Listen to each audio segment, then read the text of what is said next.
There's something funny about these Cornish pebbles. They're very heavy for a start. But what have these strange stones got to do with a revolution in communications that's still going on today? The reason why these rocks are heavy, of course, is because they contain metal. Tin, in this case. This is mining country. Tin and copper are found in this area and have been worked here for over 4,000 years. The Cornish coast is full of holes, hacked out of the granite by miners desperate to find metal ore. The first half of the 19th century were boom years for tin and copper mining. The population of Cornwall nearly doubled, but for the mining families struggling to make a living from the rocks underground, it was always a precarious existence.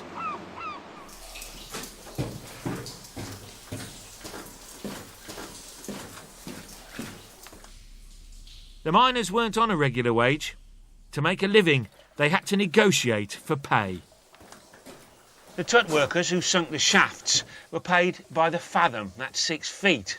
They agreed the price according to the nature of the ground, and they had to know what they were doing, because some of the workings lead out under the sea.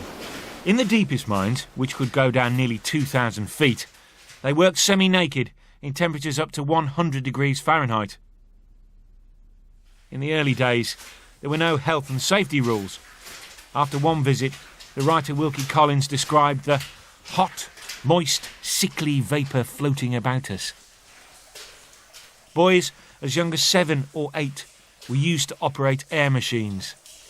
And there were other dangers. The deeper you dig, the more of this you find, because if you dig a hole anywhere in the British Isles, this is what it fills up with: water. The old method was to dig adits, sloping tunnels that drained the water away from the workings. The miners would dig towards the house of water, but it was difficult and dangerous work because you was always in danger of digging into flooded workings and drowning yourself. But once you'd uncovered the new lodes, you had first pick, so it was worth it. These tunnels twist and turn underground, following the tin wherever it was, looking for the lodes. They were dug out by hand, so you only took out just as much as you needed, which is why they're all exactly man-shaped.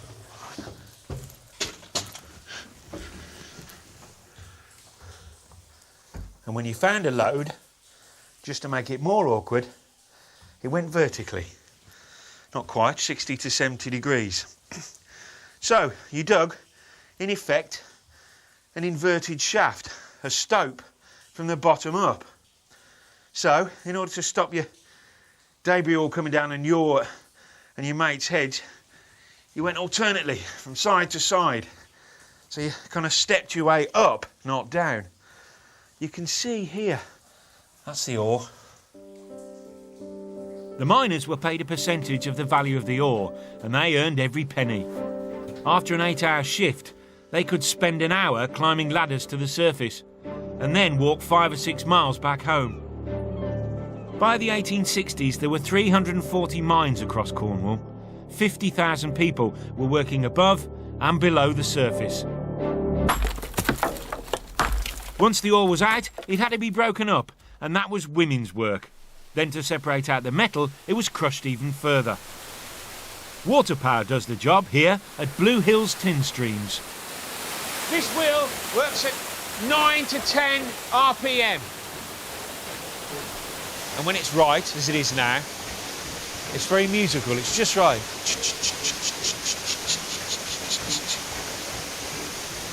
Each one of these buckets holds 16 gallons and there's 36 of them. So that's plenty of torque. And this incredible piece of plant is what the water wheel powers.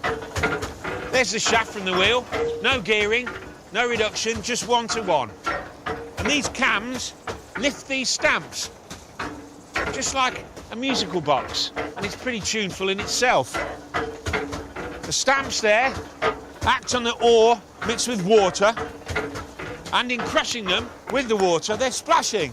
And that splash is directed through screens. There are the screens, and there's the ore and water being squirted through And that slurry runs down there into this sump under here. This dipper wheel, early form of pump, picks it up. There's a little spray of water there to get rid of anything stuck in the bottom. And then it comes down this launder, down here, runs down there, into this, the puddle. And here, it's separated out. Comes down here and is distributed across this big plate. So the heavier tin stays at the top, at the crown, and you can see it there at the junction of this giant sombrero here. And the rest is waste. And these travelling rakes here, using heather just cut from the hillside, stop rivulets forming. And then, after a day or so, because this is all automatic, you stop the whole process and dig out your tin. It's ingenious. It does the job perfectly. May do it slowly, but it does the job. Nothing's over-engineered because it doesn't need to be. It doesn't move very quickly. It's got bits of chain drive and things made of wood. But it wasn't very lucrative. An 18th century tin streamer left his rights in his will, and they were worth 10 shillings. His feather bed, however, was worth £2. The final process takes place here at the furnace. The tin ore, cassiterite tin oxide, is combined with carbon. The carbon acts as a reducing agent, pulling out the oxygen and converting the whole thing into CO2, leaving behind the metal, tin. From rock to molten metal, Cornish tin and copper have been prized for over 4,000 years since our ancestors first combined them to make a new material, bronze. Bronze is a strong alloy, great for swords and stuff. But humans, being what they are, it wasn't long before the bronze founders managed to create something of beauty, a perfect thing, one of the earliest forms of communication. It told you when to eat, when to get up, when to pray, when someone was dead, when you were being attacked, and the time.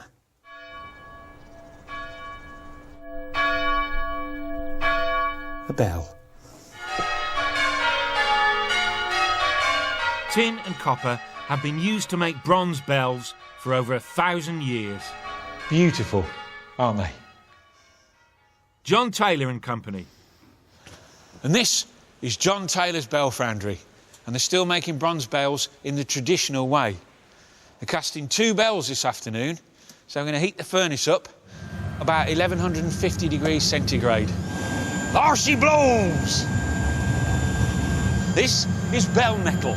It is in exactly the same proportions as the medieval bell founders used it. 77% copper and 23% tin. Remarkable continuity.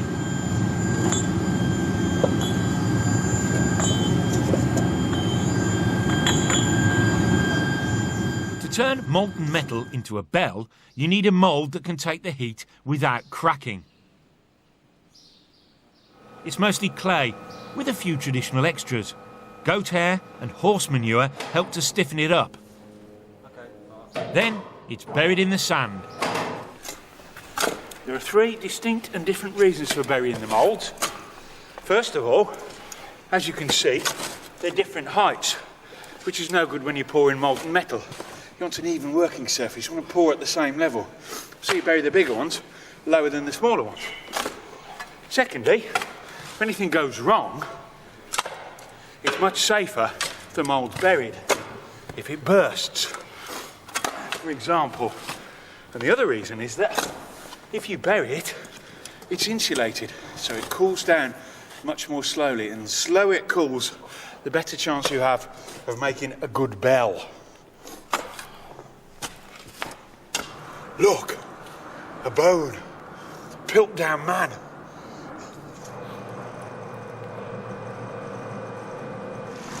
One further thing to do, it needs to be poled. Use a willow pole, stir it around. Now, willow contains salicylic acid, which is excellent for headaches. It's also very good for removing hydrogen from bell metal.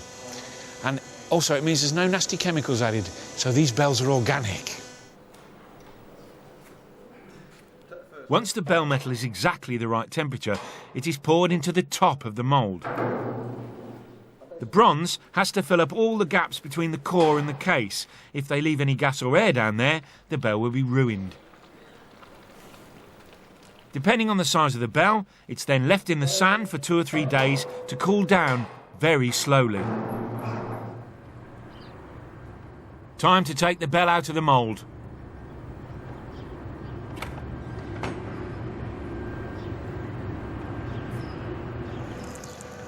Start to see it now.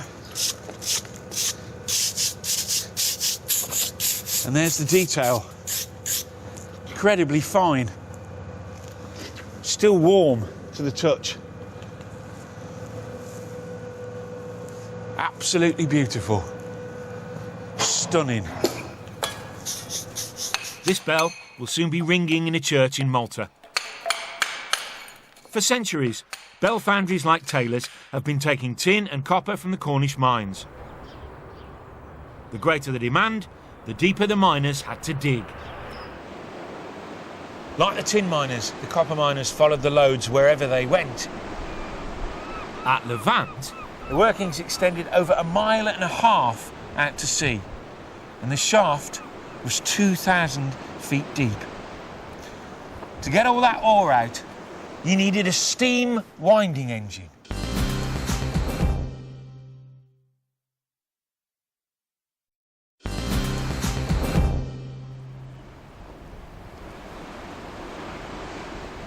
the 19th century boom in Cornish mining was sparked by a power revolution. At its height, there were over 300 steam engines at work, turning this remote and ancient mining community into a world-beating industry. With steam power to pump and haul, the miners could work far deeper underground. Here at the Levant mine, copper was king. In just under 100 years, 130,000 tonnes of copper were won from this mine. This is the main winding shaft, and the lights down there are at 180 feet. Below that level it's now flooded, but the shaft extends a further 1,800 feet below that. There's the shaft in that black conical building. And here are the 2 winding drums. And here's where the engineman sat, controlling the whole operation, with his fire to keep him warm and make his tea. The winding drums were connected to the flywheel, which was driven by the sweep rod, connected to the beam, the bob, which was driven by the piston. It's a small engine by the standards of its manufacturers, Harveys of Hale. The largest engine they made had a cylinder diameter of 12 feet. This little engine was excellent for pulling the ore to the surface. But what about the men? Many of the Levant miners would have come from the town of St Just, which tripled in size during the boom years. Today, these terraces, built by the miners themselves, may look like perfect holiday cottages. But in one mining area, there were 1,500 people squashed into 66 houses like these. There were over 20 tin and copper mines in the immediate area, and new technology was soon being installed at Levant. By the 1850s, the mine was going ever deeper, and the old cliff path was becoming too dangerous. So, a man engine was built to take the miners down. It sounds very technological and exciting. In fact, it was very simple and ultimately fatal. This is the man engine shaft. At the top of the shaft, there was a beam engine. The beam's called the bob, Cornwall. Piston, bob. This end, connected to the top of the bob, were rods, wooden rods, descending all the way down the shaft. The stroke, that's the height the rod moved up and down, connected to the beam, was 12 feet. So, every 12 foot, there was a platform. And on the rod, there were little ledges. So what you did was you stood on your platform and you waited for the rod to rise jumped on for 12 feet, and when you got to the next platform, you jumped off. You then waited for the rod to go down again, and on its next rise, you jumped onto another step.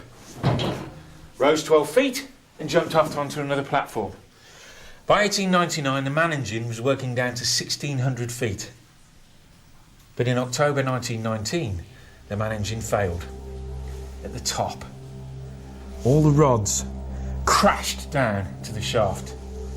At the time, at the end of the shift, the man engine was carrying 151 men up to the surface. 31 miners died. Doesn't really bear thinking about. Working these mines so close to the sea was always dangerous and only just economically viable. But when the market was good, there were always men ready to risk their lives to win the precious metal. But like so many British ways of life, it was sacrificed in 1986 for a political theory. But you can still sense the atmosphere in these locker rooms. This is now a major industrial process. A long way from the old water wheels, but the basic steps were the same. The ore had to be crushed, sorted and impurities removed. Here, a massive ball mill ground the ore down until it was like coarse sand. There's only 1% of tin in the rock extracted from the mine. And this is a shaking table. It's roughly similar to the Buddle in that it extracts the tin concentrate from the various bits of rock, silicas and micas there. And almost immediately you can see it separating. The finer tin, being heaviest, stays furthest, and the middlings, there's still tin in that, but that's moving down. So a table like this could process a ton of ore every hour. You know what it says here? Do not put bucket on trough. Sorry. There were 90 of these tables at this mill. This mill could process 1,000 tonnes of ore a day. This was mining on an industrial scale.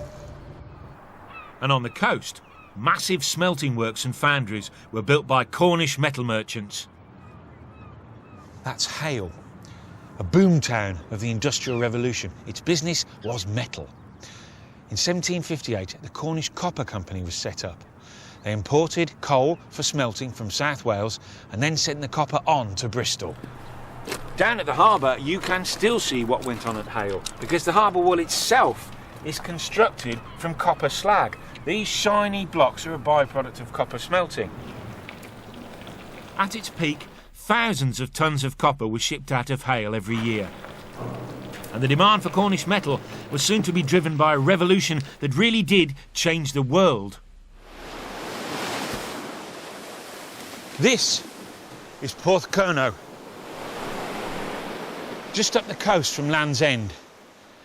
It may just look like any other common or garden perfect Cornish sandy beach, but it is a little bit different. It's been cabled. This isn't broadband, obviously. This is Victorian technology. The electric telegraph, utilising copper wires. This beach was the hub of an international communications network that started 150 years ago. In 1837, William Fothergill Cooke and Professor Charles Wheatstone patented their electric telegraph. Their left-right indicator was in synchronisation with another needle at the other end of the wire. Messages could be literally spelt out. The following year, they had the first machine in practical use on the Great Western Railway.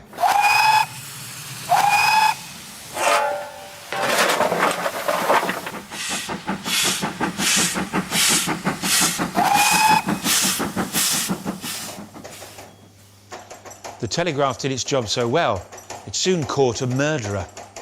A woman was killed in Slough. A suspect was seen boarding the train for Paddington. His description was wired ahead. The train was met. He was arrested, tried and executed. The railway telegraphs were a great success. But soon there were much bolder plans in hand, running cables around the world. But that meant they had to go underwater. Your first problem was insulation. How do you protect something that travels along the ocean bed? The answer was this, or rather, what it used to be made of. 4. Gutta percha. It's a rubber polymer, but because there's more resin in it, it's harder. So golf balls were made from it, and it was also found very quickly that it was perfect for insulating cables underwater. To survive on the ocean bed, the cable's copper core was protected by gutta percha and then surrounded by a sheath of twisted steel. The Great Eastern was the only ship large enough to take the 7,000 tons of cable needed for the extraordinary achievement of laying the first successful transatlantic telegraph in 1866. After that, the network spread, turning Porthcurno, this remote Cornish beach, into Britain's most important telegraph station. Metal mined in Cornwall formed the core of a communications network that spanned the world. Newfoundland, Brest in France, Gibraltar. This was part of a 25,000-mile link to the Indian port of Bombay. That's 8,000 tons of copper wire for one connection. Good news for the Cornish copper miners. They used to say, if you look down any deep hole anywhere in the world, you'd find a Cornishman at the bottom. By the 1860s, the Cornish mining boom was over, and the men who once worked these mines took their skills abroad, to South Africa, Australia, even South America. Back home, they were known as Cousin Jacks. 30,000 of them left in just 20 years. The mines are all closed now, but the Cornish connection is still here. Somewhere under the sand here in Porthcurno, the latest fibre optic cable comes ashore. But this time, the messages travel at the speed of light.